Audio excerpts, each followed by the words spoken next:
नमस्कार। आज एक ऐसे घटनाक्रम पर मैं आपको अवगत कराना चाह रहा हूँ जहाँ पर एक वरिष्ठ पत्रकार के साथ अभद्रता हो जाती है। और अभद्रता कौन करता है?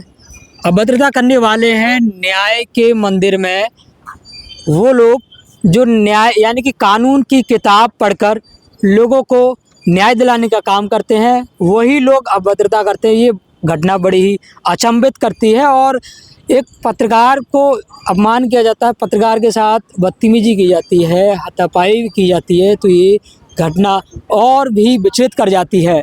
आज एक ऐसे ही वरिष्ठ पत्रकार के साथ जो घटना हुई है उससे मैं आपको बताने जा रहा हूँ और मेरे साथ वो पत्रकार भी मौजूद है जो आज एक धरने पर बैठे हुए हैं। मेरे पीछे आप देख रहे हैं कि महात्मा गांधी जी की प्रतिमा है, मूर्ति है और गांधी पार्क में हम लोग इस वक्त मौजूद हैं। मेरे साथ मौजूद है ग्वालियर शहर के जाने माने senior journalist Gajendra English sir नमस्कार। जी सर, यही जानना चाहूँगा कि जो घटनाक्रम है क्या घटनाक्रम है और क्या वाकया वहाँ पर घटा जिससे कि आपको आपकी जो भावनाएं आहत हुई, मान सम्मान को ठेस पहुँची और आप धरने पर बैठे? देखिए, पत्रकार के साथ साथ एक आम नागरिक भी हूँ देश का और संविधान का सम्मान करता हूँ।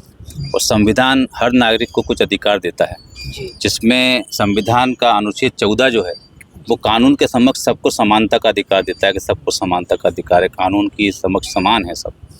तो 14 सितंबर को जो मेरे साथ घटना होती है, क्योंकि एक मामले में मैं फरियादी हूँ और आरोपी पक्ष बात कर रहा है राजीनामे की, लेकिन वहाँ पर राजीनामे का ऐसा दबाव बनाया जाता है जिसमें आरोपी पक्ष के वकील द्वारा मेरे साथ अभद्रता की जाती है, कोर्ट रूम में मारपीट की जाती है। और उसके बाद में जब मैं वहाँ पर ये विरोध दर्ज कराता हूँ कि ये जो घटना हुई है ये गलत है, इसको आपको कार्रवाई करनी चाहिए, तो वहाँ पर जो उपस्थित न्यायाधीश थी उनके साथ में वहाँ पर जब सूचना मिलती है तो एक एडीजे साहब और कोर्ट रजिस्ट्रार भी आते हैं।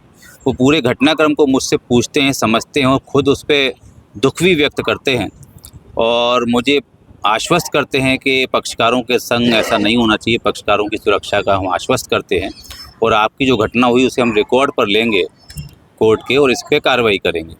तो जब कोर्ट स्वयं मुझे आश्वस्त कर रहा है तो मुझे लगा कि अब जब कोर्ट ही है तो न्याय तो मिलेगा ही जी। लेकिन अभी क्या देखता हूँ मैं कि अब जब मेरी अगली तारीख है और आज मैं ये देखता हूँ कि कोर्ट में ऑर्डर शीट पे उस घटना का जिक्र ही नहीं है, उस घटना के सबूत को बिल्कुल मिटा दिया गया। तो ये मन बड़ा आहत है, क्योंकि जब भी कहीं कोई घटनाक्रम होता है, आपके संग कोई अन्याय होता है, तो न्याय के लिए आप न्यायालय की तरफ देखते हैं, न्यायालय से आप अपेक्षा करते हैं कि न्याय मिलेगा।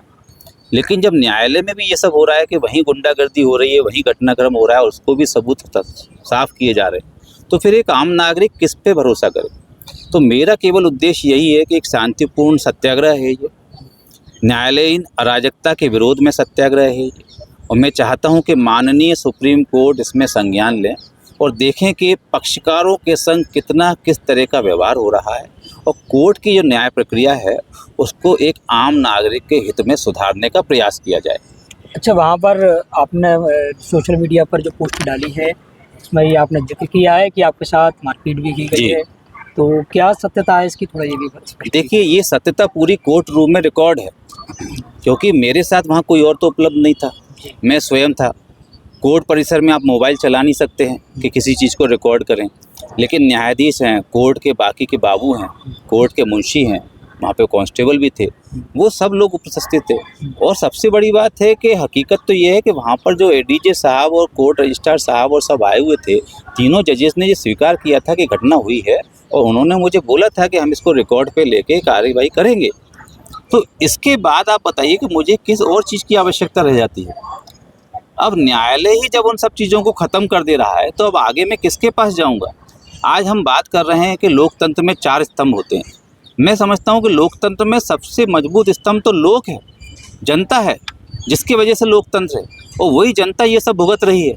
न्याय के लिए अंतिम पड़ाव जो होता है, कहीं पे भी आपके संग अन्याय होगा, चाहे आपसे कहीं शहर में अन्याय हो, चाहे कोई आपको सरकारी एजेंसी अन्याय करे, आप आखिरी उम्मीद के रूप में न्यायालय को देखते हैं।